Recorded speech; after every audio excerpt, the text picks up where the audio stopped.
दोस्तों ये जो है अकबर टुम्ब का पार्ट 2 है। अगर आप लोगों ने पार्ट 1 नहीं देखा है तो जाकर पिछला पार्ट देख लीजिए और उसके बाद ये पार्ट देखिए। तो चलिए इसको वहां से कंटिन्यू करते हैं। Let's get started.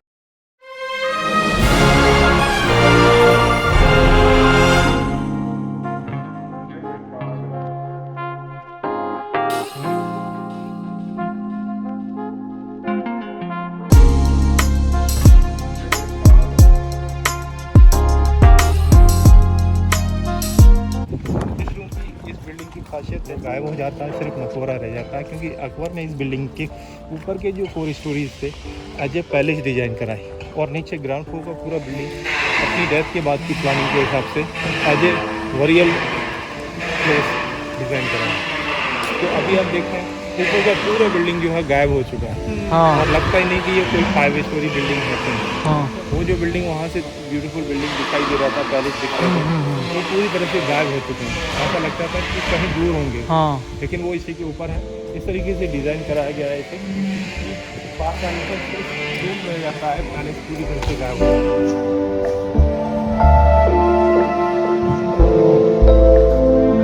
देख रहे हैं ये अभी एकमात्र रूम है जहाँ पर मुगल टाइम में जैसे वहाँ एक जगह रिस्टोर कराया गया है, वैसे ही पूरी बिल्डिंग्स के अंदर में गोल्ड का डेकोरेशन था।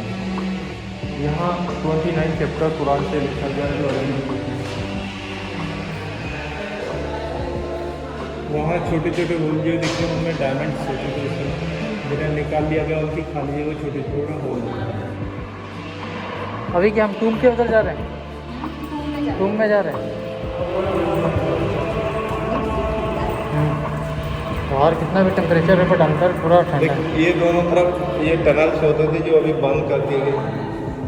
पहले एक आगरा फोर्ट एक मरियम टूम के लिए निकलता था। ये जो बिल्डिंग है इसकी खासियत है कि इसको इस तरीके से डिजाइन कराया गया है कि बाहर का टेम्परेचर जितना ज़्यादा होगा उतना ज़्यादा अंदर में ये ठंडा रहता है, सर्दियों में गर्म, गर्मियों में ठंडा ऑटोमेटिक। इस तरीके से इसको डिज़ाइन कराया गया है।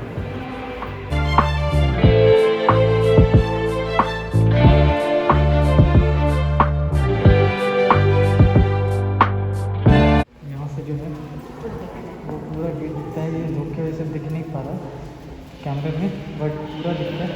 तो वहाँ से जब हम रिवर्स देखते हैं यहाँ पर तो दिखता नहीं है। पीछे जो है अकबर का टूम है, तो आप देख सकते हैं कि इस तरफ जो अकबर का पैर है और उसके पीछे जो है अकबर का सर है। और ये पूरा ही चेंज कर दिया गया है, अंग्रेजों द्वारा यूज किया गया। यहाँ पे हीरे मोती और सोने वोने के पूरे बने हुए थे, अभी पूरा प्लास्टर का कर दिया है, पूरा ही लूट लिया गया है यहाँ पे अंग्रेजों द्वारा। देखो अंग्रेजों ने हमारे देश में क्या क्या लूटा है, ये तक कब्र तक नहीं छोड़ा। गेट है इंट्रेंस इसका और उसके पीछे जो है वो मेन गेट है और ये पूरा एरिया है टूम का। जो बड़ा है अकबर की बड़ी बेटी शकरुनिशा का, तो जो छोटे छोटे हैं अकबर के ग्रैंडसन है। यहाँ पर है औरंगजेब की बेटी जबूर। अकबर ने अपने चारों तरफ 40 रूम बनाए और डेकोरेट करके छोड़े। अकबर का ड्रीम था कि उनके बाद किसी को कुछ भी करने की जरूरत नहीं पड़ेगी, सिर्फ जिसकी भी डेथ होगी उसको ये इन रूम्स में दफन किया जाता रहेगा। हालांकि अभी ये ओपन दिख रहे हैं, नॉर्मल वाइट दिख रहे हैं और कॉरिडोर के जैसे दिख रहे हैं, लेकिन उस समय ये सेपरेट रूम होते थे। जैसे अभी जिनमें ग्रेव देखे वो सेपरेट थे, उसी तरीके से। साथ ही इनमें वैसे ही डेकोरेशन था जैसा वो जला हुआ एक रूम देखा था, वैसे ही ये 40 रूम डेकोरेटेड थे और सभी के सभी सेपरेट थे। अकबर ने ये 40 रूम अपने परिवार के लोगों के लिए, अपने नाती पोतों, अपनी फैमिली के लोगों के लिए बनाए थे। अकबर का ड्रीम था कि जब तक जिंदा रहेंगे ये लोग इनमें रहेंगे, डेथ के बाद इन्हीं में दफन होंगे। और ये एक टाइम ऐसा होगा कि ये सभी 40 के 40 यूज हो जाएंगे, तो बादशाह अकबर ऑटोमेटिकली बीच में और उनका पूरा परिवार उनके चारों तरफ। इस तरीके से वो इस वर्ल्ड के सबसे लकी अगर होंगे कि डेथ के बाद भी अपने नाती पोतों से घिरे होंगे। पूरा परिवार इकट्ठा होगा, एक जगह पर होगा। वो भी सबसे बड़ी और सबसे खूबसूरत बिल्डिंग है, क्योंकि ये 1761 तक ये पूरा मोन्यूमेंट जो था वो सबसे खूबसूरत मोन्यूमेंट था। तो इसकी खूबसूरती की वजह से इस मोन्यूमेंट का नाम मुगलों ने बहिस्ताबाद रखा था। बहिस्ताबाद। बहिस्ताबाद इसका मुगलिया नाम, मुगल टाइम का जो नाम है इसका बहिस्ताबाद का महल जो स्वर्ग में बना, ये रेजिडेंस। लेकिन इसकी ब्यूटी सिर्फ 1761 तक ही रह पाई, क्योंकि 1761 तक ये बिल्डिंग सेफ रहा। लेकिन क्योंकि इसमें बहुत ज़्यादा गोल्ड और जेम्स यूज़ किए गए थे, तो औरंगजेब के मरने के बाद जैसे ही मुगल कमज़ोर हुए, इसे भरतपुर के जाट रूलर्स ने टारगेट किया। और ये जो टूटा हुआ गेट देख रहे हैं, इस साइड से इस बिल्डिंग पर अटैक किया। ये कभी से टूटा हुआ है। ये जो टूटा हुआ गेट देख रहे हैं, इसका नाम है यमुना गेट, यमुना दरवाजा। यमुना दरवाजा इसीलिए है क्योंकि इसी साइड से रिवर यमुना बहती थी और अभी भी है, लेकिन इस समय इस गेट से 2 किलोमीटर डिस्टेंस है, लेकिन उस समय इसको टच करते हुए बहती थी। आगरा में जो भी मॉन्यूमेंट हैं इसके सभी यमुना के लेफ्ट या राइट में है। ये आगरा में पहला मुगलों का मॉन्यूमेंट था जो यमुना के राइट साइड में पड़ता था। उसके बाद कई मॉन्यूमेंट्स उसके बाद पड़ते हैं, जैसे कि आराम बाग है, सतसेरा है, काला महल है, चीनी का रोजा है, इस्मादुद्दौला है, फिर आगरा फोर्ट है, फिर ताजमहल है, फिर मेहताब बाग है। इस तरीके से बिल्डिंग मुगल्स के लेफ्ट राइट में यमुना के बने हुए, क्योंकि सभी बिल्डिंग यमुना की लेफ्ट या राइट में थी और सभी बिल्डिंग को टच करते हुए यमुना बहती थी। तो सभी बिल्डिंग यमुना के थ्रू वेल कनेक्टेड थे थ्रू द वाटर। तो बाई बोट जब आते थे तो वो उस गेट से जो टूटा हुआ दिख रहे हैं उससे एंट्री करते थे। वो इजीली बाई बोट एक बिल्डिंग से दूसरी बिल्डिंग तक आ जा सकते थे, क्योंकि प्रॉपर वाटर रहता था कुछ जगह में, प्योर वाटर रहता था, पॉल्यूशन तो उस समय होता ही नहीं। तो वो सभी building through the water connected थे। और ये वाला वही गेट है, ये डमी गेट में से एक है, ईस्ट गेट है, हाँ। वेस्ट गेट, दोनों डमी गेट है। हाँ। और वो जिससे हम आए वो वाला जो दीने लाई गेट है, और वो पीछे यमुना गेट, ये 2 एंट्री एग्जिट के लिए होती है। लेकिन यमुना गेट के साइड से अटैक हुआ तो टूट गया और ओपनिंग सेंटर पड़ा हुआ, इसीलिए सिर्फ एक ही एंट्री और एग्जिट गेट रह गया, जिसको दीने लाई गेट बुलाया जाता है।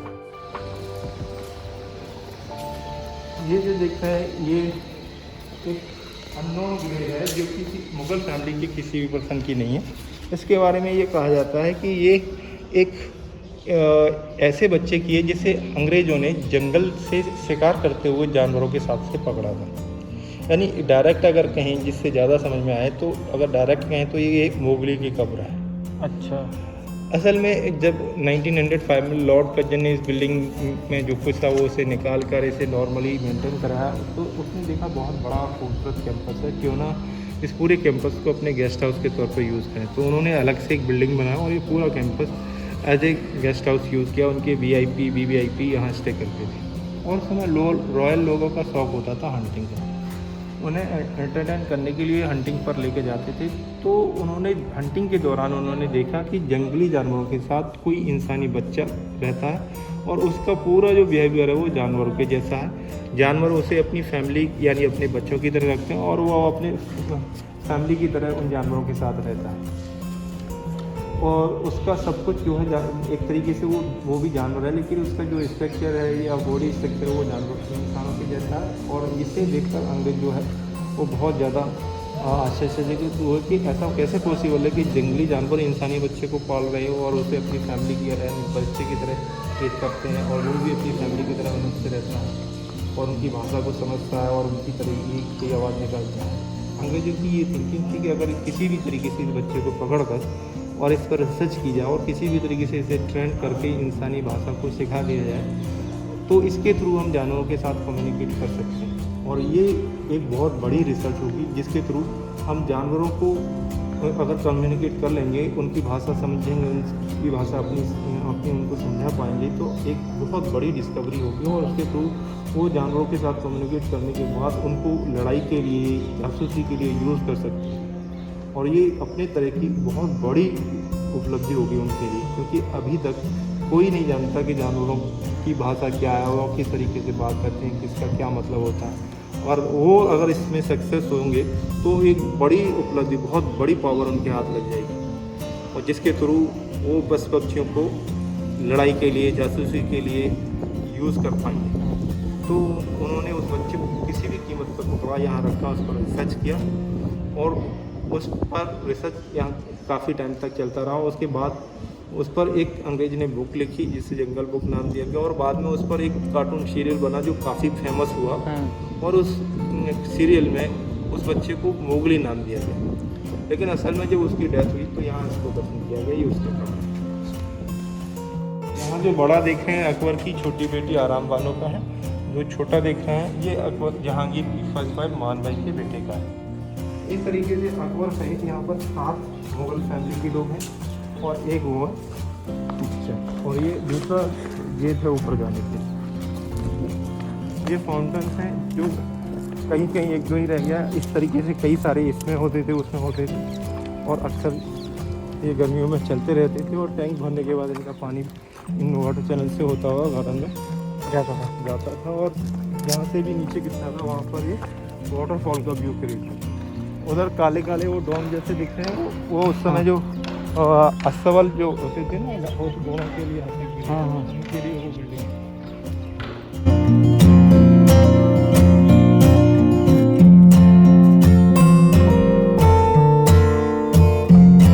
ये जो था सारा मैंने दिखाया आप लोगों को गाइड के मदद से कि जो अकबर का टुम्ब है और जो इसकी खासियत क्या है और क्या जो है इसकी पीछे हिस्ट्री रही है। तो उम्मीद है आप लोग को ये पसंद आया होगा, और उसके लिए मैंने खर्च करके भाई गाइड भी लिया आप लोगों के लिए केवल। और अगर इतना खर्च कर रहा हूँ आप लोगों के लिए और इतना कुछ कर रहा हूँ तो वीडियो को लाइक करना और चैनल को सब्सक्राइब करना तो बनता है यार। प्लीज़ कर दो लाइक और सब्सक्राइब ज़रूर कर दो, क्योंकि अभी बहुत सारे ऐसे वीडियोज़ आने वाले हैं लाइन से लगातार, और जैसे जैसे होगा मैं और भी इम्प्रूव करने की कोशिश करूँगा, अलग अलग जगह जाके घूम के आप लोगों को दिखाने की कोशिश करूँगा। तो मेरे चैनल को अभी सब्सक्राइब कर दो, और ये जो वीडियोस मैं ला रहा हूँ मुझे लगता है कि ठीक ठाक वीडियोस हैं और आप लोगों को पसंद आ रहे होंगे। तो चलिए थोड़ा सा हमने अभी तो बस टूर किया, 2-4 फ़ोटो क्लिक्स कर ले कुछ इंस्टा फ़ोटोज़ के लिए।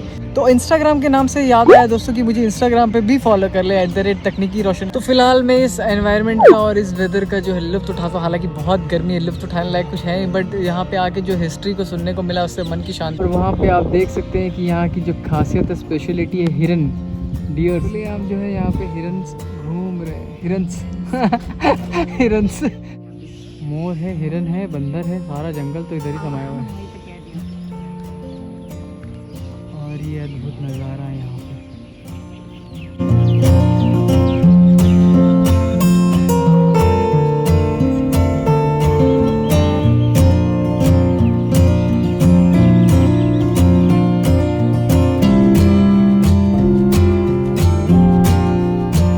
मैं ठहरा हूँ सेंट्रल गवर्नमेंट क्वार्टर्स में, वहाँ से ये क्वार्टर्स नहीं सॉरी हॉलीडे होम में, वहाँ से ये लगभग 3 किलो 2.5-3 किलोमीटर के आसपास है। तो स्टेशन से भी लगभग 12-13 किलोमीटर से आसपास पड़ेगा, तो ज़्यादा डिस्टेंस नहीं है, अब आराम से आके यहाँ घूम सकते हैं। तो दोस्तों आज का जो ये वीडियो है अकबर टुम्ब तक ही रखते हैं, अगली वीडियो में अगला कुछ और लेके आएंगे।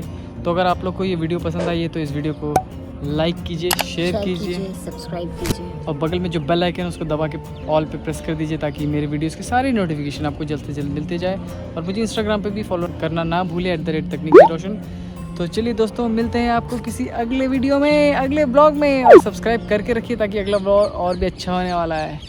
मिलता हूँ आपको अगली वीडियो में, तब तक के लिए tata bye bye. This is Roshan signing of.